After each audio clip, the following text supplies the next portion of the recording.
অনেকেই আমার কাছে আমার অডিওর যে প্রিসেট সেটা চেয়েছিলেন।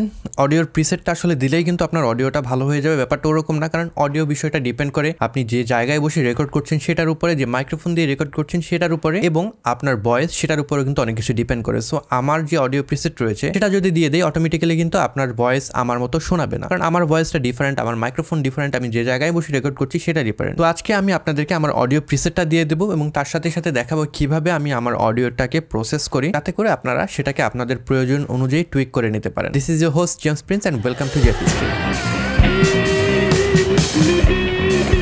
তো প্রথমে আমি আসলে আমার যে রেকর্ডিং এনভায়রনমেন্ট এবং কি দিয়ে রেকর্ড করে এই জিনিসগুলো একটু বলে নিই। আমি আমার যেই রুমে বসে রেকর্ড করি এখানে আসলে অ্যাকোস্টিক ট্রিটমেন্ট করা নেই ওয়ালে, তবে আমার চারিপাশে বেশ কিছু জিনিস রয়েছে যেগুলো আমার যে ভয়েস রয়েছে সেটাকে অ্যাবজর্ব করে। এখানে যে ইকো রয়েছে সেই ইকোটা এর জন্য কিন্তু আপনি কম পাচ্ছেন, ইকোটাকে অ্যাবজর্ব করে ফেলছে সেই জিনিসগুলো। সেকেন্ডলি আমি যে মাইক্রোফোন ব্যবহার করছি এটা হলো রোড ভিডিও মাইক এনটিজি, একটা শর্টগান মাইক্রোফোন, কিন্তু আমি খুব আমার মুখের কাছাকাছি এটাকে রাখি, কারণ আমার বাসার পাশেই একটা কনস্ট্রাকশনের কাজ চলছে, সেখানে অনেক নয়েজ, এবং আমার বাসার নিচে রাস্তা রয়েছে সেখানে অনেক নয়েজ। এর কারণে এটাকে আমি মুখের কাছে রাখি, যাতে করে আমি আমার যে অডিও গেইন সেটাকে কমিয়ে রাখতে পারি। আমার ভয়েসটা পিক করছে বাট ওই জিনিসগুলোকে অত বেশি পিক করছে না। এবং এর পরবর্তী যে বিষয় সেটা হলো আমার যে অডিও সেটাকে আমি রেকর্ড করি একটা অডিও রেকর্ডারে, জুম H1N। এই রেকর্ডারটাতে আমি রেকর্ড করি ডিরেক্টলি মাইক্রোফোন থেকে, এখানে রেকর্ড হচ্ছে। তো এখানে রেকর্ড করার উদ্দেশ্য হলো আমি হায়ার কোয়ালিটিতে রেকর্ড করতে পারছি। এখানে ওয়াভ ফরম্যাটে রেকর্ড করি, যেটা আসলে লসলেস একটা ফরম্যাট, অনেকটা আমরা ছবির সাথে যদি তুলনা করি ছবির যে র ফরম্যাট সেরকম একটা ফরম্যাট অডিওর জন্য। তো এখানে যখন আমি এটাকে রেকর্ড করি, যখন এডিট করি আমি অনেক বেশি স্বাধীনতা পাই সেটাকে এডিট করার সময়।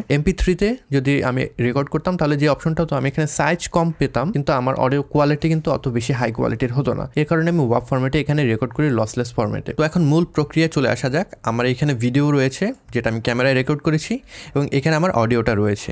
তো আমি ভিডিওটাকে আমার টাইমলাইনে নিয়ে আসলাম সিকোয়েন্সে, এবং অডিওটাকে নিয়ে আসলাম। আমি যদি প্লে দিই তাহলে একটা জিনিস লক্ষ্য করবেন, এই অডিওটা কিন্তু ভিডিওর সাথে সিঙ্ক নেই, তার মানে আমার লিপসের সাথে মিলছে না অডিওটা। এর জন্য আমি যেটা করবো, জাস্ট দুইটাকে সিলেক্ট করে রাইট বাটন ক্লিক করব, দেন সিঙ্ক্রোনাইজ অপশনে যাব। এখান থেকে আমার অডিও 1 সিলেক্ট করা আছে, আমি ওকে দিলে এটা অটোমেটিক্যালি আমার ভিডিও আর অডিও সিঙ্ক হয়ে গেল। খুব সহজে কিন্তু আমরা কাজটা করে ফেলতে পারলাম। এখন যদি প্লে দিই তাহলে দেখবেন দুইটা অডিও একদম পারফেক্টলি লাইনে আছে। এখন যেটা করবো, এই নিচের অডিওটাকে আমার ভিডিওর অডিওর সাথে রিপ্লেস করে দিলাম এবং দুইটাকে সিলেক্ট করে লিঙ্ক করে দিলাম। কতক্ষণ সময় লাগলো? মাত্র 1 মিনিটের মতো সময় লাগলো। 1 মিনিটের ভিতরে কিন্তু আমি সেপারেট অডিওটাকে আমার ভিডিওর সাথে জুড়ে দিতে পারলাম। অনেকেই এটাকে অনেক হ্যাসেল মনে করে, তবে আমি এটা করতে করতে অভ্যস্ত হয়ে গিয়েছি, এর জন্য আমি এটা আসলে এখনো কন্টিনিউ করছি। এই গেল আমার আসলে ভিডিওর সাথে অডিওকে জুড়ে দেওয়ার প্রসেস। এবার আসে এটার প্রসেসিংয়ের যে ব্যাপার সেটা। তো আমি যেটা করি নর্মালি, এখান থেকে আমি এটাকে অডিশনে পাঠিয়ে দিই। অডিশনে যদি সেন্ড করি এইরকম অডিওটা থাকবে। দেন আমার এখানে একটা প্রিসেট করা আছে যেটা হলো দ্য জেপি স্ট্রিম। আমি এটাকে অ্যাপ্লাই করে দেন আমার অডিওটা কিন্তু অটোমেটিক্যালি এডিট হয়ে যাবে। প্রত্যেক দিন কিন্তু অডিওটাকে প্রসেস করার দরকার হয় না, কারণ আমি সেম জায়গায় বসে রেকর্ড করছি প্রত্যেক দিন একই এনভায়রনমেন্টে। সো এই অডিও প্রিসেটটাই কিন্তু কাজ করছে। তো এখান থেকে দেখতেই পাচ্ছেন আমার অডিওটা কিন্তু প্রসেস করা হয়ে গিয়েছে। এখন আমি সেভ দিলে প্রিমিয়ার প্রোতে সেটা আপডেট হয়ে যাবে। তো আমি এটা করি অডিশন ব্যবহার করে, কিন্তু আজকে আমি আপনাদেরকে দেখাবো প্রিমিয়ার ব্যবহার করেও কিন্তু আপনারা সেটা করতে পারবেন। এবং প্রিমিয়ার প্রোর যে প্রিসেট সেটা আমি আপনাদেরকে দিয়ে দেবো, এবং ভিডিওর শেষে আমি বলে দেবো কিভাবে আপনারা সেটা আপনাদের ভিডিওতে অ্যাপ্লাই করতে পারেন। সেটাকে ডাউনলোড করে কিভাবে ইম্পোর্ট করবেন প্রিমিয়ার প্রোতে সেই প্রসেসটা আমি দেখিয়ে দেবো। তো আমি প্রথমে যেটা করব, ইফেক্টসে চলে যাব। এখান থেকে অডিও ইফেক্টস নামে একটা অপশন রয়েছে, এটার ভিতরে সকল ধরনের অডিও ইফেক্টগুলো আমরা অ্যাভেলেবেল পাবো। এখান থেকে আমাদের অডিওর ইফেক্টসগুলো অ্যাপ্লাই করতে হবে। প্রথমে যেটা করে আমি নয়েজ রিডাকশন করি। নয়েজ রিডাকশনের জন্য আমরা ডি নয়েজ একটা ইফেক্ট পাবো। নয়েজ রিডাকশনের ভিতরে যদি যাই, ডি নয়েজ, এটাকে এখানে ছেড়ে দেবো। ইফেক্টস কন্ট্রোল প্যানেলে যাব, এখানে দেখবো ডি নয়েজটা কিন্তু অ্যাড হয়ে গিয়েছে। এডিটে যাব, এখান থেকে আমরা এই স্লাইডারটাকে যত বাড়াবো নয়েজ তত কমবে। তো এখন যদি খুব বেশি পরিমাণে আমি বাড়িয়ে রাখি, সাপোজ আমি যদি এটাকে 75 রাখি অ্যান্ড প্লে দেই, অডিওটা করছেন যে মাইক্রোফোন দিয়ে রেকর্ড করছেন, অডিও কোয়ালিটি কিন্তু অনেক ডিক্রিজ হয়ে গিয়েছে। সো আপনারা যখন ডিনয়েজ করবেন সবসময় চেষ্টা করবেন যত কম পরিমাণে ডিনয়েজ করা যায়, কারণ ডিনয়েজ অ্যাকচুয়ালি আপনার যে অডিও রয়েছে সেটার কোয়ালিটি কিন্তু ডিক্রিজ করে দেয়। সো আমি এই স্লাইডারটাকে নর্মালি যেটা করি, আমার যে নয়েজ রিডাকশন সেটা 5 থেকে 6-7 এর ভিতরে আমি রাখার চেষ্টা করি, শুধুমাত্র তাতে করে আমার যে অ্যাকচুয়াল অডিও কোয়ালিটি সেটা কিন্তু মোটামুটি বজায় থাকে বা ঠিক থাকে। এরপরে আমি আসলে এটাকে কম্প্রেস করি, কম্প্রেশন অ্যাপ্লাই করি। অ্যাম্পলিটিউড অ্যান্ড কম্প্রেশন ফোল্ডারের ভিতরে আমরা কম্প্রেসর পাবো, সেটা হলো সিঙ্গেল ব্যান্ড কম্প্রেসর। আমি এটাকে অ্যাপ্লাই করি অ্যান্ড এখান থেকে আমি হার্ড লিমিটার নামে যে ইফেক্টটা আছে সেটাকেও অ্যাপ্লাই করব। তো হার্ড লিমিটারের যে কাজ সেটা হলো আমার অডিওটার একটা সার্টেন লেভেল পর্যন্ত থাকবে, এর বেশি এক্সিড করবে না। আমি যদি এইটা অ্যাপ্লাই না করি দেখা যায় অনেক সময় আমার অডিওটা ক্লিপ হয়ে যেতে পারে, এর জন্য আমি হার্ড লিমিটার ব্যবহার করি। এখানে এডিটে যাব, আমি এটার ভ্যালু -3 রাখি নর্মালি, এবং এখান থেকে আমার অডিওটা যাতে ভালো বোঝা যায় আমি একটু ইনপুট গেইন যেটা সেটাকে বাড়িয়ে দিই, লাইক 5-6 এর মতন বাড়িয়ে দিই। 5 রাখলাম।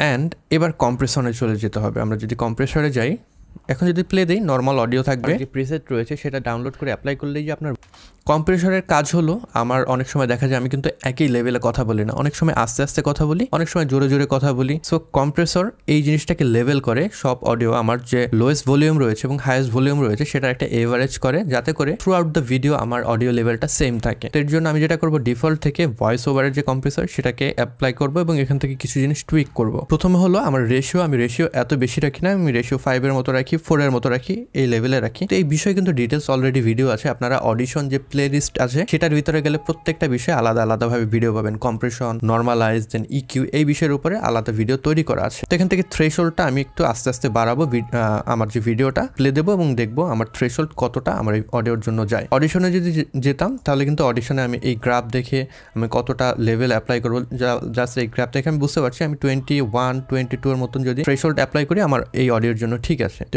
সেই কাজটাই আমি এখান থেকে করবো, প্লে দিয়ে আমি আস্তে আস্তে শুনবো এবং দেখবো আমার কোন লেভেলটা ঠিক আছে। ভয়েসটা অটোমেটিকভাবে সুন্দর হয়ে যাবে সেটা না, আপনাকে আপনার জায়গা, মাইক্রোফোন এবং ভয়েস অনুযায়ী সেটাকে কাস্টমাইজ করে নিতে হবে। এই জায়গাটা বেশি মনে হচ্ছে, প্রিসেটটা না দিয়ে অ্যাকচুয়ালি আমি পুরো প্রসেসটা আপনাদেরকে দেখিয়ে দেই কিভাবে আমি অডিওটাকে প্রসেস করি, যাতে করে আপনাদের ভয়েস অনুযায়ী আপনার ঠিক আছে। আমি খুব বেশি কম্প্রেস করি না, তাহলে আমার ভয়েসটা মনে হয় একটা জায়গায় আমি চেপে রেখেছি, বেশি টাইট মনে হয়, ওই জিনিসটা আমার পছন্দ না। আমি একটু রিল্যাক্স ভয়েস পছন্দ করি, এর জন্য কম্প্রেশনের সময় অত বেশি কিন্তু আমি কম্প্রেস করি না। -20 ডিবিতে আমি এটাকে কম্প্রেস করলাম। কম্প্রেশনের কাজ শেষ, এবার ইকিউ অ্যাপ্লাইয়ের পালা। ইকিউ অ্যাপ্লাইয়ের জন্য এফেক্টসে যাব এবং এখান থেকে আমরা ইকিউর ভিতরে ইকিউ ফোল্ডার রয়েছে একটা আমাদের, আমরা যদি সেই ফোল্ডারে চলে যাই, এখান থেকে প্যারামেট্রিক ইকুয়ালাইজার নামে একটা অপশন পাবো, এটাকে আমরা জাস্ট ক্লিক অ্যান্ড ড্র্যাগ করে এখানে ছেড়ে দিলাম। ইফেক্ট কন্ট্রোল প্যানেলে যাব এবং এই প্যারামেট্রিক ইকুয়ালাইজারটাকে আমি হার্ড লিমিটারের উপরে উঠিয়ে দেবো। তো এখন আমার বেশ কয়েকবার আমি এই এফেক্ট অ্যাপ্লাই করবো, এর জন্য জাস্ট কি করব, আমি আরও 2বার এখানে এটাকে টেনে ছেড়ে দিলাম, তাতে করে এখানে আরও 2বার কিন্তু প্যারামেট্রিক ইকুয়ালাইজারটা অ্যাপ্লাই হয়ে গেল। হার্ড লিমিটারটা আমি সব থেকে লাস্টে অ্যাপ্লাই করবো যেহেতু, এর জন্য এটাকে আমি লাস্টে নিয়ে আসলাম। তো প্রথম যে প্যারামেট্রিক ইকুয়ালাইজার রয়েছে এখানে আমি তেমন কিছু করব না, জাস্ট হাই পাস এবং লো পাস ফিল্টার সেটাকে অন করে দেবো। এখান থেকে হাই পাসের ভ্যালু আমি 60 মতো দিয়ে দিলাম। তো হাই পাস ফিল্টার যেটা করবে, এখানে আমার যে 60 হার্টজ রয়েছে, লো এন্ডের যে অডিওটা রয়েছে, হতে পারে সেটা হামিং নয়েজ হতে পারে, আমি কোনো ফ্যান চালাচ্ছি সেখানে একটা লো এন্ডে একটা সাউন্ড রয়েছে, সেই নয়েজটা, এয়ার কন্ডিশন যদি থেকে থাকে সেই এয়ার কন্ডিশনের নয়েজ, এই নয়েজটাকে সে ক্যান্সেল করে দেবে। এবং আমার এখানে হাই এন্ডেও 1800 হার্টসের উপরে যে অডিওটা রয়েছে সেটাকেও সে কাট করে দেবে। দেন আমরা নেক্সট যে প্যারামেট্রিক ইকুয়ালাইজার রয়েছে সেটাই যাব, এখান থেকে কিছু জিনিস টুইক করব। তো আমার মাইক্রোফোনে কিছু পয়েন্ট রয়েছে যে পয়েন্টের সাউন্ডটা অনেক বেশি হার্শ, আমি সেগুলোকে ডিটেক্ট করব এবং সেটাকে আমি ক্যান্সেল করে দেবো। ক্যান্সেল করার জন্য জাস্ট এভাবে আমি যদি এখান থেকে এটাকে বাড়িয়ে দিই অ্যান্ড প্লে দিই আমার অডিওটা, তাহলে আমি বুঝতে পারবো কোন জায়গাটায় আমার অডিওর যে সাউন্ড সেটা খুব বেশি রাশ। ফোন দিয়ে রেকর্ড করছেন এবং আপনার ভয়েস এই বিষয়গুলোর উপর ডিপেন্ড করে। সো শুধুমাত্র আমার যে প্রিসেট রয়েছে সেটা ডাউনলোড করে অ্যাপ্লাই করলেই যে আপনার ভয়েসটা অটোমেটিকভাবে সুন্দর হয়ে যাবে সেটা না, আপনাকে আপনার জায়গা, মাইক্রোফোন এবং ভয়েস অনুযায়ী সেটাকে কাস্টমাইজ করে নিতে হবে। এই জায়গায় একটা পয়েন্ট পেলাম, নেক্সট পয়েন্টে চলে যাব।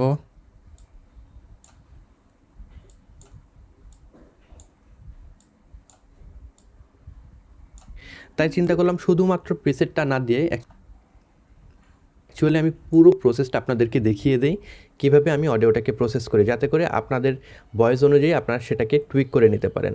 This is your host James Prince and welcome to JP stream. Record করছেন এবং আপনার ভয়েস, এখানে আর একটা পয়েন্ট পাওয়া গিয়েছে, এটাকেও আমি জাস্ট এভাবে ডাউন করে দেবো। এই বিষয়গুলোর উপর ডিপেন্ড করে। সো শুধুমাত্র আমার যে প্রিসেট রয়েছে সেটা ডাউনলোড করে অ্যাপ্লাই করলেই যে আপনার ভয়েসটা অটোমেটিকভাবে সুন্দর হয়ে যাবে সেটা না, আপনাকে আপনার এখানে একটা পয়েন্ট রয়েছে। তো এই 3টা পয়েন্ট আমি পেলাম, এই 3টা পয়েন্টকে আমি ডাউন করে দিলাম। নেক্সট প্যারামেট্রিক ইকুয়ালাইজার যেটা রয়েছে, এবার আমরা সেটাই চলে যাব এবং সেটার এডিটে চলে যাব। এখান থেকে আমি আমার যে হাই এন্ড রয়েছে সেটাকে বুস্ট করব, মাইক্রোফোন এবং ভয়েস অনুযায়ী সেটাকে কাস্টমাইজ করে নিতে হবে।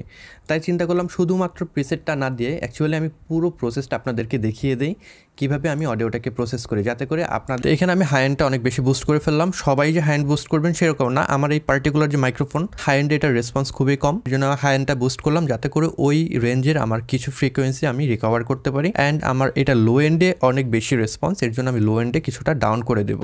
ভয়েস অনুযায়ী আপনারা সেটাকে টুইক করে নিতে পারেন। This is your host James Prince and welcome to JP stream. আপনি যে জায়গায় বসে রেকর্ড করছেন, যে মাইক্রোফোন দিয়ে রেকর্ড করছেন এবং আপনার ভয়েস, এই বিষয়গুলোর উপর ডিপেন্ড করে। সো শুধুমাত্র আমার যে প্রিসেট রয়েছে সেটা ডাউনলোড করে অ্যাপ্লাই করলেই যে আপনার, তো মূলত আমাদের কাজ শেষ। আমরা যদি খেয়াল করি আমাদের অডিওটা কেমন ছিল, আমি এখানে আর একটা কপি করে নিলাম এবং এখান থেকে সকল ইফেক্টগুলো আমি ডিলিট করে দিলাম।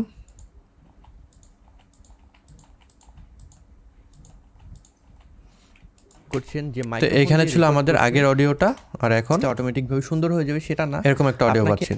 তো এখানে দেখতেই পাচ্ছেন লেভেলটা কিন্তু আমার ঠিক নেই, লেভেলটা একটু ডাউন আছে, -12 -6 এর ভিতরে। আমি চাচ্ছি 6.5 এর ভিতরে থাকবে, এর জন্য আমার যে গেইন রয়েছে সেটাকে একটু বাড়িয়ে দেবো। আমি যদি চাই সেই গেইনটা আমাদের কম্প্রেসর সেখান থেকে বাড়াতে পারি, এটাকে কাস্টমাইজ করে নিতে হবে। তাই চিন্তা করলাম শুধুমাত্র প্রিসেটটা না দিয়ে অ্যাকচুয়ালি আমি পুরো প্রসেসটা আপনাদেরকে দেখিয়ে দিই কীভাবে আমি অডিওটাকে প্রসেস করি, যাতে হয়ে গেল।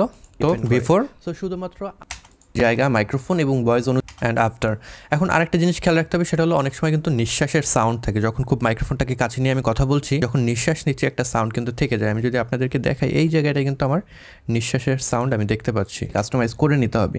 তাই চিন্তা, এই সাউন্ডটাকে রিমুভ করার জন্য আপনার একটা সিম্পল এফেক্ট রয়েছে, সেটাকে ব্যবহার করতে পারেন। অ্যাম্প্লিটিউড অ্যান্ড কম্প্রেশনের ভিতরে যদি যান, এখানে আপনারা ডাইনামিক্স নামে একটা এফেক্ট পাবেন, এটাকে সিলেক্ট করে নিয়ে আসলেন। দেন আপনাদের যে অডিও রয়েছে ডাইনামিক্সটাকে হার্ড লিমিটারের উপরে দিয়ে দিতে পারেন। তো এইখানে আমাদের সিকুয়ালে কিন্তু দিয়েছি, কারণ হলো কি, আপনি যখন এডিট করছেন প্রিমিয়ার প্রোতে কিছু যে এফেক্টগুলো অ্যাপ্লাই করবে, উপরে যেটা থাকবে সেটা কিন্তু প্রথমে অ্যাপ্লাই হবে, তারপরে আস্তে আস্তে পরবর্তী জিনিসগুলো অ্যাপ্লাই হবে। সো আপনি সেভাবে সিকুয়াল করে কিন্তু রাখতে চাইবেন। তো ডাইনামিক্স থেকে আমি এডিটে যাব, এখান থেকে অটো গেট অন করে দেবো এবং এখান থেকে ভ্যালুটাকে মোটামুটি যদি আমি 30-এর মতো রাখি, এখানে দেখবেন আমার যে নিঃশ্বাসের যে সাউন্ড, সেই সাউন্ডটা কিন্তু আর নেই, করে নিতে হবে। তাই সো আপনারা যদি চান এই ডাইনামিক্সটাকেও অন করে নিতে পারেন। আমি এখান থেকে এটাকে টার্ন অফ করে রাখলাম। আপনাদের যাদের নিঃশ্বাসের সমস্যা রয়েছে তারা কিন্তু এখান থেকে এটাকে অন করে দিলে পরে আপনার যে সাউন্ডটা সেটা চলে যাবে। আমি এটা খুব বেশি ইউজ করি না, কারণ এইটা ইউজ করলে পরে অনেক সময় দেখা যায় অডিওটা অত বেশি লাইভলি মনে হয় না, এর জন্য আমি এটাকে অফ করে রাখি। যখন খুব বেশি তাড়া থাকে আমার ভিডিও এডিটে, তখন আমি এটাকে অন করে ফেলি। তো মোটামুটি কিন্তু আমাদের কাজ শেষ। এরপরে আপনি যদি অ্যাপ্লাই করতে চান, আমি নিচে ডাউনলোড লিঙ্ক দিয়ে দেবো, এটাকে ডাউনলোড করবেন। যেটা করতে হবে, আপনাদের চলে যেতে হবে ইফেক্টসে। ইফেক্টস থেকে আপনারা এখান থেকে ইম্পোর্টের একটা অপশন পাবেন, ইম্পোর্টে যাবেন, ডাউনলোডের লিঙ্ক দিয়ে দেবো, এখান থেকে ডাউনলোড করে আপনারা জাস্ট এটাকে সিলেক্ট করে ওপেন দেবেন, তাহলে এটা ইনস্টল হয়ে যাবে। চলে যাবেন প্রিসেট ফোল্ডারে, এটার ভিতরে আপনারা পেয়ে যাবেন ইম্পোর্টেড প্রিসেটটা। তারপরে আপনার এই অডিওটা যদি আপনি অ্যাপ্লাই করতে চান, দিলেন, এটা চলছে, এরকম একটা অডিও পাচ্ছি। আমি যদি জাস্ট এটাকে অ্যাপ্লাই করে ড্র্যাগ করে, বিষয়গুলোর উপর ডিপেন্ড করে আমাদের অডিও যে চেঞ্জ, সেটা আমরা দেখতে পাচ্ছি, সেটা ডাউনলোড করে সেই চেঞ্জটা হয়ে গেল। এরপরে আপনি যদি টুইক করতে চান, লাইক কম্প্রেশনে কোনো ভ্যালু যদি চেঞ্জ করতে চান, কম্প্রেশনে চলে যাবেন, এখান থেকে আপনার ভয়েস অনুযায়ী যে ভ্যালু সেটা দিয়ে দিলেন। অ্যাগেন আপনি যদি ইকুয়ালাইজারে কিছু চেঞ্জ করতে চান, এখান থেকে আপনি চেঞ্জ করতে পারেন। তো এই ছিল আজকের ভিডিও বন্ধুরা। আশা করি ভিডিওটি আপনাদের ভালো লেগেছে। যদি ভালো লেগে থাকে কিংবা এই ভিডিও থেকে যদি নতুন কিছু শিখে থাকেন, সেক্ষেত্রে এই ভিডিওটিতে একটি লাইক করতে পারেন, কমেন্ট বক্সে আপনাদের মতামত জানাতে পারেন। এই চ্যানেলে আপনি নতুন হয়ে থাকলে সাবস্ক্রাইব করতে ভুলবেন না। I'll catch you guys on the next one. Until then, goodbye.